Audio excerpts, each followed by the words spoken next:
today, part 2. How can you stop getting so pissed off at other people? Part 2. Let's go deeper. You need a structure for how to think positively, think differently about your interactions with other people, rather than the kind of gut level way you've always done it. When you apply this, you will be more conscious of your own activities. You'll feel more in control of you. And when you feel that you're more in control, you like yourself even more. And this can put you in the top 20% of salespeople. Why do you want to be there? Sales majors? Top 20%. That's where 80% change. Top 20% of salespeople. This is where all the money is. It's where 80% of the commissions are generated. Yes. You want to be there. You want to be there. This, along with DISC, this is a language. It's a language for understanding other people. Now, how many of you speak who are not born in the United States? Do you speak a different language? Any of you? You're born in the United States? You were? Oh, cool. And what other language do you speak, Mr. Your last name is? Noy? Nadoy. Mr. Nadoy, right. You were born in the United States? Yes, sir. Raised in? New York. In New York? And what other language do you speak? I speak Wolof, which is a native language for Dakar, Senegal, which is in West Africa. Okay. I speak French as well. Cool. Now, raised speaking English, how hard was it to acquire French? French is my first language. Oh, first language. God, I'm lucky. So then English. So how hard was it to learn English when you were raised speaking French? I heard those non-words, Mr. Nadoy. You weren't here for the first session, but did you listen to did you watch the video? This reminds us that non-words are in our vocabulary. We've decided we're going to eliminate non-words because we're going to be professionals. Who's going to remind? Mr. Cox. You're not going to play split receiver, sorry. So practice it. You got it, man. Okay. So speaking a foreign language is hard. But if you want to go to Mexico and you want to live there, it doesn't matter if it's hard. That's what you have to do. Do you want to be in the top 20% of salespeople? This is what you have to do. You have to be able to speak this language so you can understand others. So that, just like when you've decided you've got a date, Mr. Blair, and you're going to pick this young lady up, you don't go down your street to pick her up, do you? Because she's not there. You go down her street. Well, in sales, if you go down the street of motivation, that's your street. And you go down the street where you are motivated, is that where your prospects live? Not necessarily. So this is the structure, part 2 of the structure.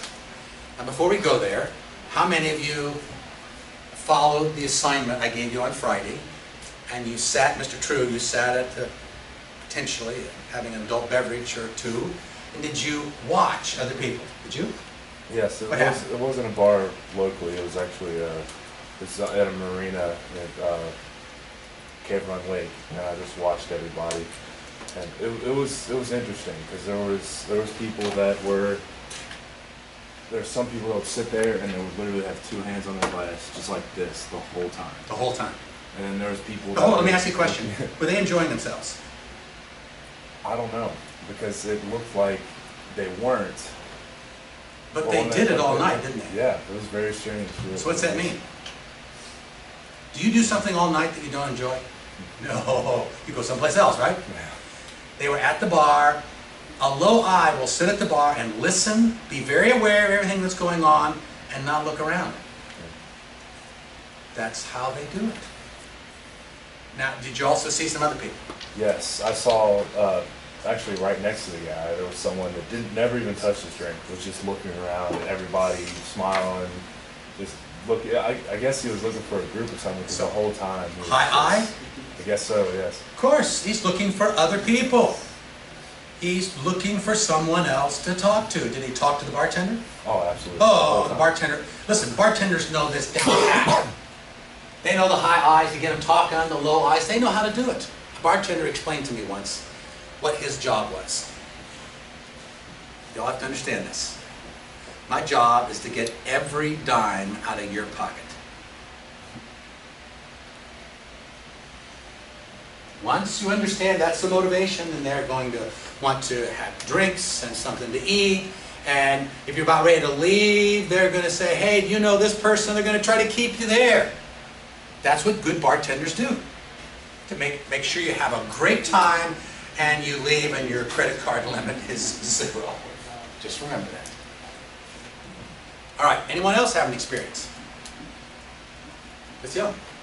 I went out with some friends, and I got to see them interacting with other people they knew, and then with our own group of friends, and it was interesting because when I'm just with them, I don't notice their different personalities, but after the assignment, I could see how some of them would be totally fine just sitting in the corner on their own, and then some of them were like going up to people that they didn't know, and going up to friends they haven't seen in a long time, and like their arms around everybody. And High eyes. Now you can see him.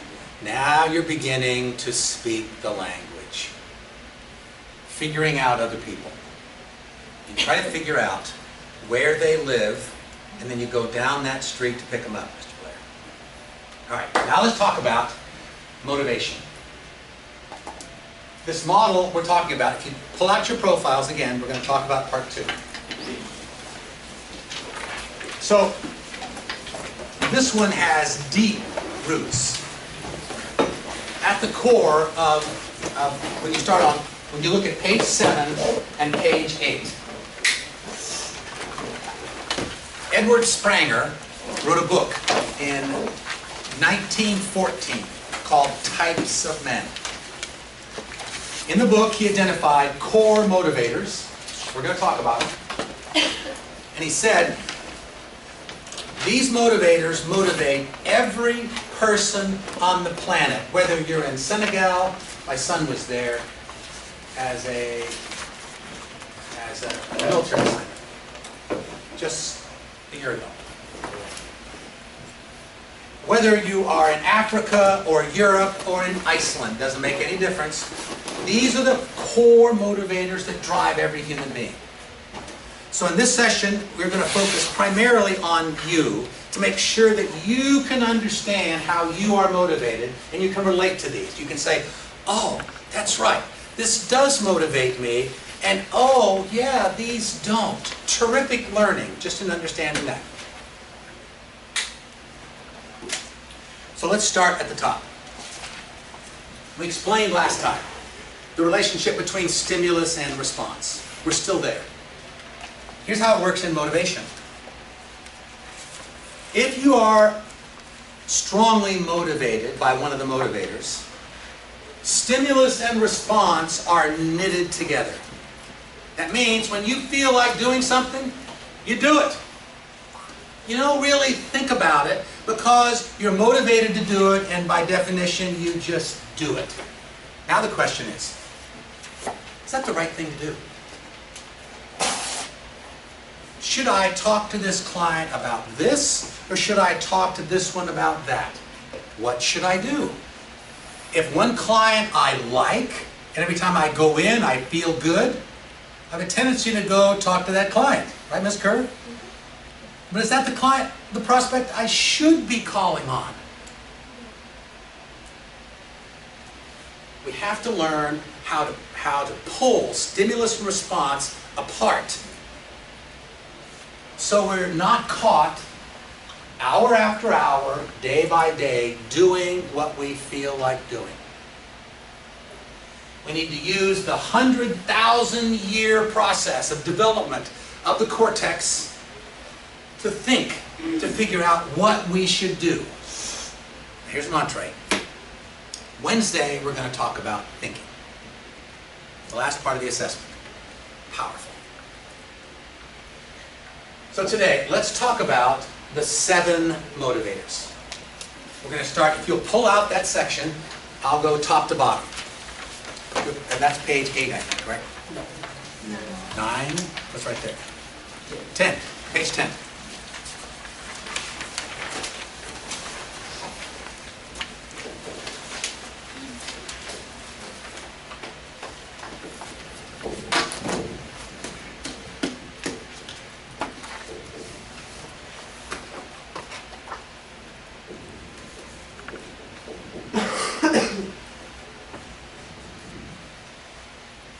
Now the scale is represented by, when you are to the right, this is color, I forget the color. This is blue, is this green on the right? Right's green, Green. middle's blue. Is left's- blue on the right? No. Green, blue. Green, that's right. yellow. Green, blue, and yellow. Okay. So if you score here in the upper category, then you are passionate about this motivator. If you score in the yellow, you're indifferent. Is it better to be indifferent or passionate?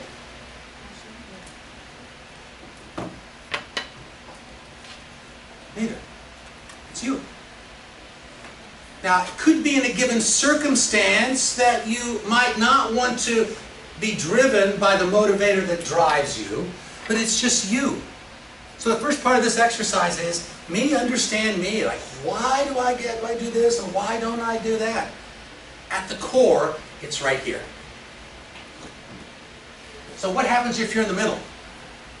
If you're between 5 and 7, that means you're moderately passionate, and here you're moderately indifferent.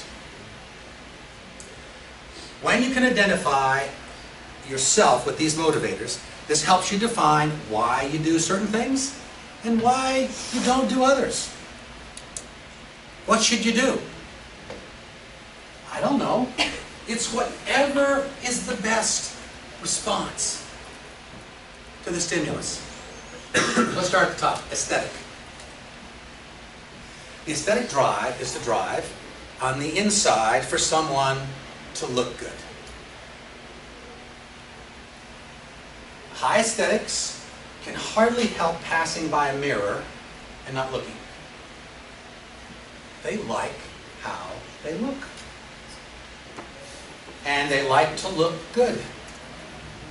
High aesthetics, when they go home and they're by themselves, sometimes they keep their good clothes on because they love it. They like looking good. On the outside, they like being in environments that look good, that are balanced, harmony. High aesthetic has a way, mine's really low, I'm way down. So a low aesthetic, once a beautiful environment is pointed out to a low aesthetic, the low aesthetic says, oh, wow, that looks great. It's like building a bouquet of flowers. Low aesthetic, I try. My wife raises beautiful flowers. So in the spring I'll go out and I'll pick some of these, I'll put them all together, and I'll put them in a vase, and I'll try to arrange them.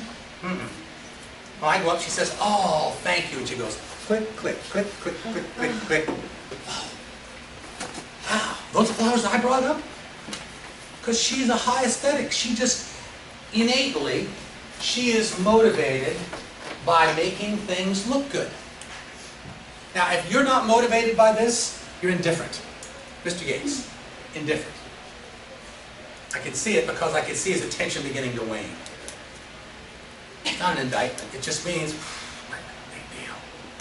Here's the big deal. When you are indifferent to a motivator, and someone of the opposite persuasion, the opposite gender you're interested in, it's a part of the chemistry of what you like about the other person. It's what you don't have that they bring. So if you are low aesthetic, chances are you've gone out with someone who's a high aesthetic, and it brings something to you. It's a part of the chemistry. I've tried to figure this out. I have always gone out with females in my life who are high aesthetics. And the reason is my mom. She's a high aesthetic. And so in my brain, somewhere deep in there, it's, I love my mom, and so I like these aesthetics. Well, it took me 3 times. I screwed up the first 2 because I couldn't figure out how to create the relationship. Because here's the other side. What you like or love about a person or respect is at the opposite end of the stick, so that at the other end are the things that you dislike the most. But they're on the same stick. So you got to think through, I like this, but I don't like that. Do I like the whole package? And that is something you need to think about and not to respond emotionally. Right? Same thing when you're thinking about clients. Questions on the aesthetic, low and high. Now what's the dumbest question? It's a question you don't ask. So any questions, Mr. Cooper? Not yet? All right. Number 2, guiding principles. Guiding principles is the drive to abide by one's system of living. What is your system of living? It's all of the things that you have decided are right for you and wrong for you. Comes from your dad, your mom, your great uncle, your grandfather, your pastor, your favorite next door neighbor. As you've been growing up, you've said, I'm going to do that, I'm going to do that, I'm not going to do that. This becomes your system of living. The drive here is the extent to which you abide by it. So who is up here on guiding principles in the passionate zone? Okay, what's your number? 8.7. Ooh, is that your highest? Yeah. Oh, we'll talk about Miss Barlow. So Miss Barlow is an 8.7. So you have a standard of living or a system of living that says, these are the things that I do and this is what I don't do. And you tend to follow those on a black-white, right-wrong basis, don't you? Yeah. Yep. Now, so the guy you're going out with, if he has the same standards that you do, it's easy. What happens when he doesn't? Kick him to the curb. Kick him to the curb, right? High D. I'll kick him right to the curb. This is what I do, this is what I don't do. Is that fair? Well, let's make the assumption that Mr. Nichols, that you guys have a date, and you kind of like him, and so, but you discover that his guiding principles is the same ones you do, but he sees shades of gray. And when you say, that's a lie, he says, whoa, wait, that's a good person. Why are you being so caustic? You think to yourself, wait a minute, a lie is a lie. Right? Who's right? You both are. You see life from this perspective. He sees life from this perspective. So what does it mean to you in terms of persuasion? What it means is you can be a little bit too black and white in certain circumstances. So, embracing this, Miss Barlow can say, you know, even though I know I'm right, Sometimes I may not be. Powerful concept. Because you know, you've done some things that are not right. I'm not talking morally right, but you got the wrong answer. You made the wrong decision. So being able to continue to think instead of gut, right, wrong, yes, no. Make sense? Okay. Guiding principles, questions? Questions? All right, number 3, helping others. Helping others, when you're passionate about this, this is the altruistic drive. This is the drive to help people. And people who are driven by this feel great. They're on the top of the world when they can help someone else. It's a marvelous human being to be able to give away the rent money to someone else who needs it more than you. It's a marvelous characteristic. I don't have it. I'm down here, naturally. Now when you're down here, it means that you will help others if they fulfill another one of your drives. You're smiling, Mr. Hinton. Yeah, it's because mine's pretty low too. I was thinking that's kind of funny. I just thought that was kind of funny because mine is pretty low too. Yeah, pretty low. So if you're driven by guiding principles and you're low on helping others, if the person is applying the right principle, you'll help them more. See? But if they're not applying the principle, don't ask me.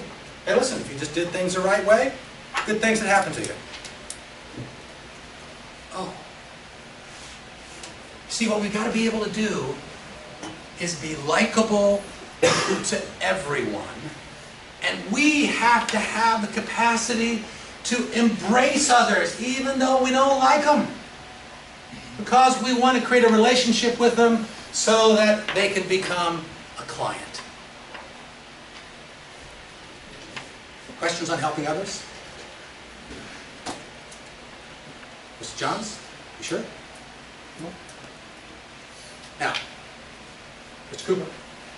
What's a good score for helping others? Like fine line in the middle there? I mean, because you can help people too much to where you're not helping yourself as much. Spoken by a person who is stronger in something else and helping others is a little lower. It's right in the middle. Right in the middle? 9. There's no such thing as a good score, except your score. Your score right now is the score for how you're motivated. So if you're right in the middle, it means you're moderate, and you have a tendency to want to help people if the other motivators are more passionate. If they fulfill that one, then the chances you'll help them go up. That's natural, okay? What we're trying to begin to discuss is, how can I be helpful to everyone? See, my helping others is low, but I had to figure out that it's not about me. Other people don't care about me. They care about themselves. So I have to adopt the habit of listening really well, even though I'm not very good at it naturally. And I've got to adopt the habit of really asking, probing questions to figure out if you really need what I'm offering. And if I figure that out, then I can construct an argument to fulfill your need. This is salesmanship. It's trying to figure out if other people have needs you can fulfill. Knowledge and discovery. Now this one, if you're passionate on this one, it means that you love to learn. And when you're passionate on this one, my wife and I are both driven by knowledge and discovery. And we like sitting down on Sunday morning, and she's got her iPad, I've got my iPad, and we read and talk, and read and talk, and read and talk, and learn, and learn from each other. We love to do it. But we're driven both by the same thing. So this is something that helps cement our relationship. What if you're not driven to learn? Well, right now, the Kentucky Department of Education should be ashamed. Because the testing system that they've been using for all of you that went to Kentucky schools was you should learn to accomplish what? Pass the test. That'd be ashamed. Because low theoreticals are emerging out of that. Like, why do I have to learn this if there's no test? Can you change this? Yes, I'm starting it right now. You, whether you are motivated to learn or whether you're not, your success as a millennial is going to be based primarily on your ability to convey information and ideas in ways that cause others to listen and take action on your recommendation. Once again, you are going to be paid based upon your ability to convey information and ideas in ways that cause others to listen and take action. Whether you're in sales or you're not. And Daniel Pink's coming up. You're going to start to get Pink here in another week. He's going to reinforce this idea over and over. That you have to learn. Can you increase these motivators if you want to? The answer is yes. So if you're high in knowledge and discovery, you love to learn. Now if you're not, it's not that you don't like to learn, but what you tend to do is read things that fulfill how you're motivated. Let's take an example. Who's low in knowledge and discovery? Theoretical drive. Who's low? Raise your hand. Okay. I'm sorry. No. The rest of them are. There's a whole bunch of them. So, what are you motivated by? Page. Looks like return on my investment. Okay, return on investment. So here's my prediction. You like to learn about ways that help you get a higher return on investment, don't you? Yeah, absolutely. I'll learn that. What's another low score? The first one. Aesthetic? So how much do you know about fabric? How much do you know about the history of fabrics and how they've gone from culture to culture? Nope, sorry, I'm not interested. See? It's not an indictment, but right now, I've just brought to your attention that you have a gut level response to learning about things that will not give you an immediate return on investment. So the question is, should I learn something? You're in college. You have lots of professors who are brilliant at some subjects that have silos. And so there are some classes where, right? Some classes you like. Are you going to bypass and pay for all these courses where you're not learning anything? What am I doing? I'm going down the street where he lives, right? And I say to him, you're not getting a return on investment on these classes, and all of a sudden I kind of pissed you off, right? All right. I never thought about it like that. Like I'm not getting a return on investment of my money. What did I just try to do? Motivate him to do something that he was not thinking about. This is it, guys. This is how great salespeople do it. They try to figure out how someone is motivated and not, and whether they have a need for what I have to offer. Questions? How many feel that I'm giving them way too much information right now? Stay with me. Leadership. The leadership drive on the inside is the drive when it's passionate to do your best, to push forward. It's going to be, it's up to me. All politicians who've ever been elected to office have this leadership drive. Why would a perfectly nice person submit himself or herself to the electoral process? Turning in your tax returns, making your whole life public, asking people to ask you, inviting people to ask you personal questions, and then you have to answer them. The answer is leadership. I want to be in charge. It's a massive driver. It's the power driver. That's the outside. I want to be in charge of my life. And a politician will say, and in charge of your life. Because I know what's good for you. Oh. Now, if you're low on leadership, this whole discussion, we're now in the presidential election campaign. Everybody knows it. Who's low on leadership? Okay. Mayo. What's your score? 2.7. 2.7. On this election stuff, Clinton,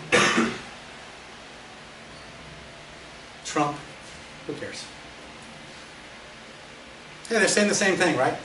They're both liars. This is a low leadership.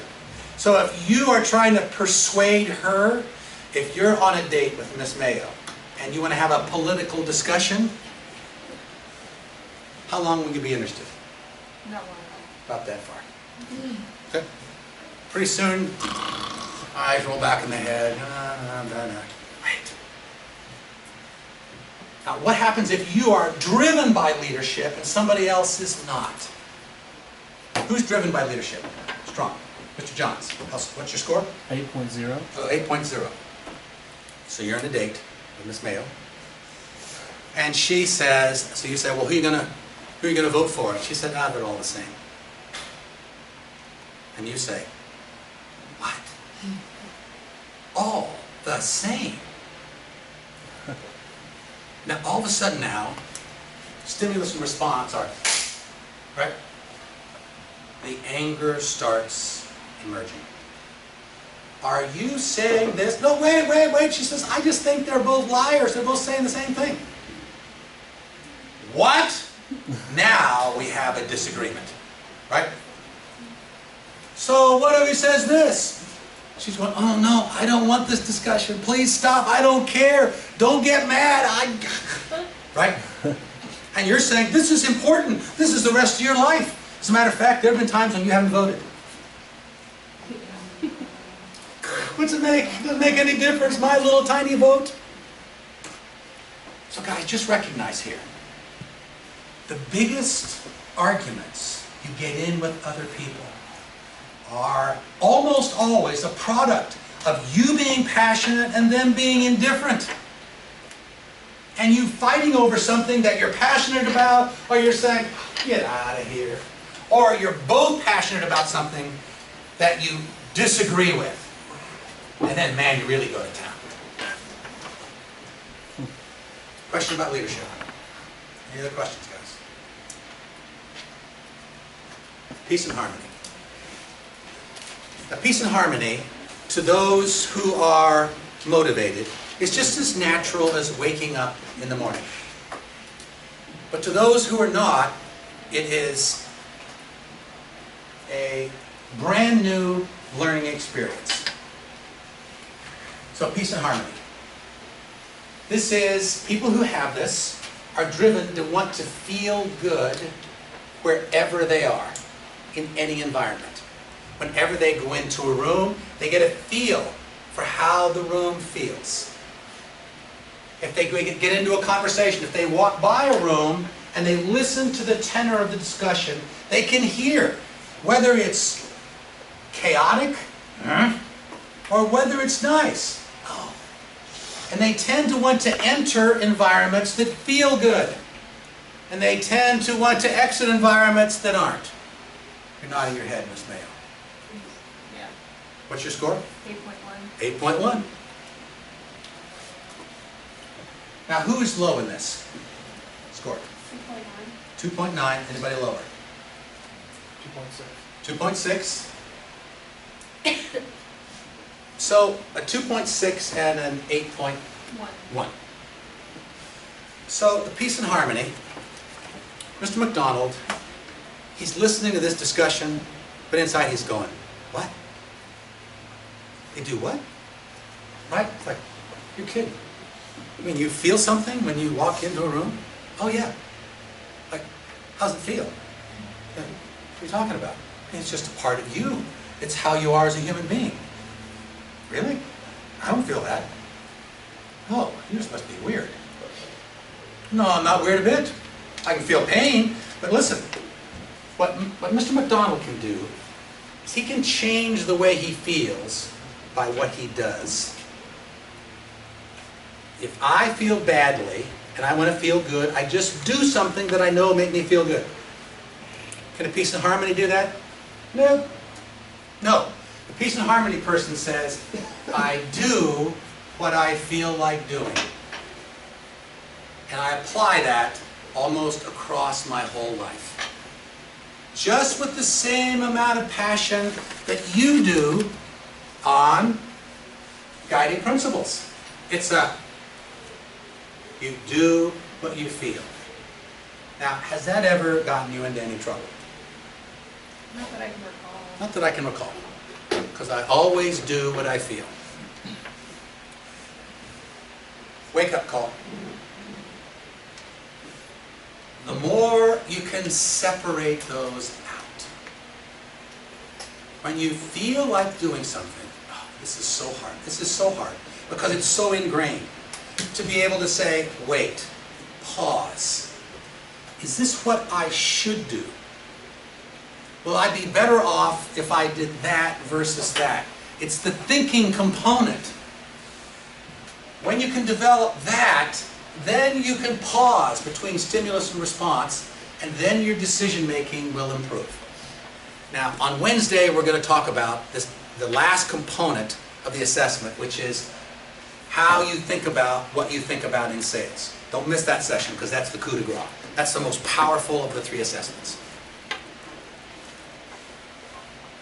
Questions on peace and harmony?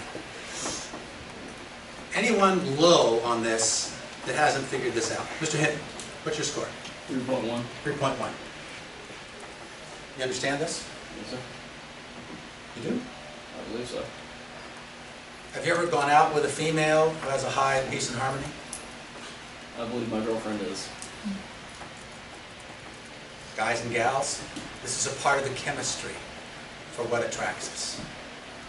When we don't have it, and somebody else does, we go, oh really?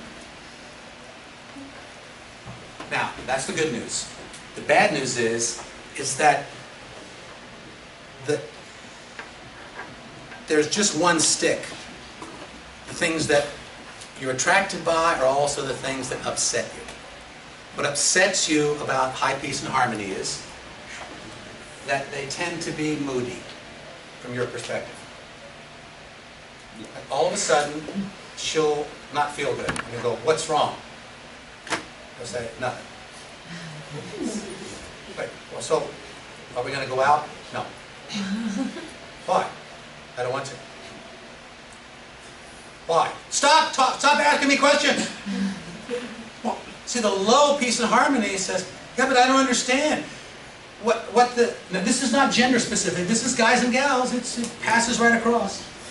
So the problem here is that the peace and harmony links these two together. I feel bad, therefore I'm not going. Can you talk that person out of it? No. Stop. Just punt. Time for you to punt. Now you say, so what would you like to do? I don't know. So you can't let this upset you because it's just her. So now she then is in charge of how to raise her aesthetic. The aesthetic bucket gets drained. And then how to raise the level of the bucket, all aesthetics. You know what you love to do, and when you're doing that, Miss Mayo, what activities do you do that you just, that time stands still, you just love? Reading. Reading. Let her read. And she reads, that aesthetic bucket fills back up, and then all of a sudden, she'll say, hey, let's go out. I've read enough. I'm okay. Okay? Now, listen, sometimes I like to go outside and smell the fresh air. Sometimes it's put my earbuds in. Sometimes it's I call my mother. All across the board. You have to learn how to help them refill the aesthetic bucket, but you have to just let them alone. Does that help? Yes, sir. Yeah, it really helps. I screwed up 2 high aesthetic marriages because I didn't understand. I got the 3rd, and I get it. It's lasted 25 years. Mr. Blair. Whereas, Oh, that was a good one. sorry. Whereas high and low are attracted to each other, are indifferent attracted to indifferent. There's no emotion. Now, high and high are attracted to each other. You've gone out with a guy who has high guiding principles, right? Works, doesn't it? Yeah. Or high aesthetic. You've gone out with a peace and harmony. Another guy who is, on that same wavelength, and it's like you're completing each other's sentences. Ooh, powerful. That's what a peace and harmony wants. However, you can't find a perfect match. It's impossible. So when you understand these, you understand you got this and this, but you don't have that. Do you throw them out? No. No, it means you have to think differently. This applies to relationships, personally and professionally. How can you get along with everybody? Return on investment. Last one. Return on investment is the drive to want to get, on the inside, it's to make or save money. On the outside, it's to get a return on investment of everything you do, so that you're consciously aware. Everyone who has a high return on investment, when they wake up in the morning, they have this thought. I got A, action, B, or C. What am I going to do? A will give me X, B will give me X squared, C will give me X cubed. I'm doing the X cubed. A return on investment? Right? For the most part. Yeah. Now, you may be motivated by other things, but here's the rub. If you're motivated by this, that means that you tend to do things continually that fulfill return on investment, or you don't do them. When should you call your mother? When you need something. When you need something. Return on investment, right? When I need this, Mom, give it to me. Sometimes you need to call your mom because you just love her. And she loves you, and you need to call her.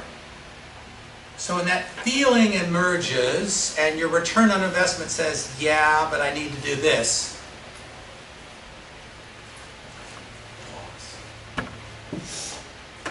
I'm going to call my mom. Why? Because it's the right thing to do.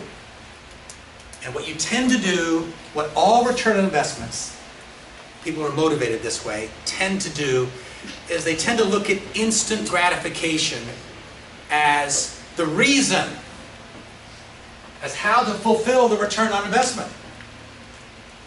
If you'll just pause and think to yourself, what's the long-term return on investment? Then you'll make a better decision. Because when you talk to your mom, she loves you, you love her. When you call your girlfriend, when you do something to help another person, even though you can't think about a return on investment, and you do it, and it's the right thing to do, you can reach your right hand and your back, pat yourself on the back. Because life and selling are about the quality of the decisions that you make. Be careful when you are motivated by one of these 7, because stimulus and response tend to be melded together. Pull them out. Questions? What's the frequency that you would act against something you're highly motivated in? What is Or the like- frequency? What Ask me the question again. Would you act against any of the motivators if you're motivated by something else as well, even if they're similar in score? Would I act against a motivator, Yeah. even if I'm not motivated by it? If you're motivated by something else almost equally, would you act against one or the other? Does that make sense? So give me a specific example. So you're So going. I have a low helping others score, but I guess it's just that I'm motivated in the other. I guess that's it. You will help other people to the extent to which you are naturally fulfilled by the other motivators. That's the natural. That's the stimulus response. But the question is, should you help them? Do they need the help? See, when you turn it, when you say it's not about you, but it's about them, then the whole conversation changes, right? The whole thought process. And ladies and gentlemen, this is my goal for all of you. My goal is to turn you from it's about me to it's about them. When I can turn you, that gives you a shot at the top 20%. That's where it's located. You want to have a great relationship with another person? It's not about you, Miss Young. It's about them. Is that hard to turn, Mr. Cox? Say yes. Yeah. Yeah. It's hard. And all I'm doing right now is I'm pulling these apart for you, and I'm like this because you want to put them back together. Like, oh, I feel good when I'm doing something that fulfills me. But the question is, what's the best decision? That's what you should be thinking about. All right. Let's take one example. Who wants to be a guinea pig?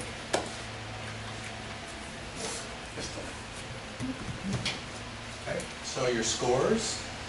Aesthetic? 3.3. 3.3, right about here? Yes, right on Right here, 4.0. right? 4.0. 8.7. 8.7 up here. 5.4. 5.4 right there. 4.5. 4.5. 2.9. 2.9. And 6.2. And 6.2. And we're going to do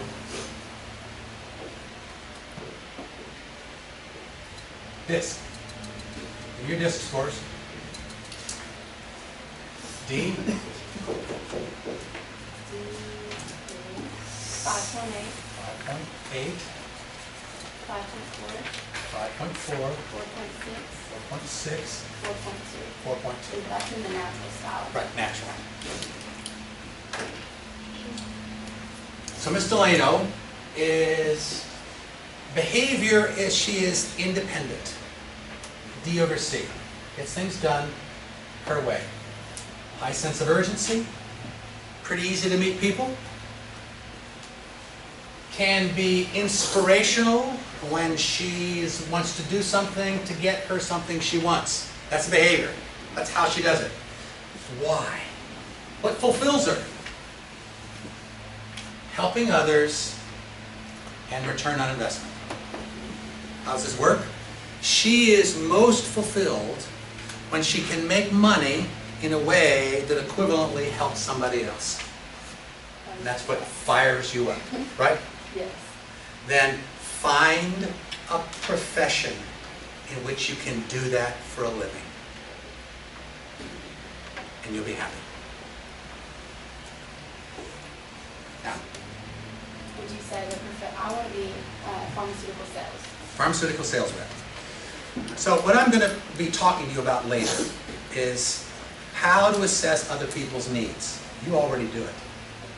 Your antenna is finely tuned for identifying whether someone, so when I begin to teach you how to probe, you're going to be there. You're going to say, whoa, let me learn. Now you're modestly strong on knowledge and discovery, but when we talk about ways to really help others and make money, I got your full attention. So if I'm going to try to persuade her that I go down that street and I've got her full attention. But when I say, you know what's going to happen to you in sales? You're going to reach a point where you'll go home at night and you'll just feel so good about yourself. Jen did it. And she likes to feel good, but it's not a driver. So if I'm driven by peace and harmony, and I say, doesn't it feel good when you learn something? Huh? Yeah, well, if it's about this, yeah, but other things, no. Right? Questions? Now, how can you do it? Facebook, LinkedIn. When people do things, when they are on their own time, when they're just doing things, when they're not professionally engaged, they're doing things to fulfill them, just look to see what they're motivated to do. Use Facebook and LinkedIn to figure that out. What do they do in their spare time? Are they involved with big brothers, big sisters? What's the motive, Mr. McDonald? Helping others. What if they're working together with their church? Guiding principles. What if they are in an investment club with other people? Return on investment, right? What if they're the president of this and the president of that? Leadership. You got it. So today, session 2. How do you stop getting so pissed off at other people? The answer is apply motivation. Apply motivators. And when you do, you will develop a broader perspective of them, which will help you think more clearly about them. And when you can think more clearly, the chance that you can persuade them to your point of view increases dramatically. All right, so Wednesday, come on back.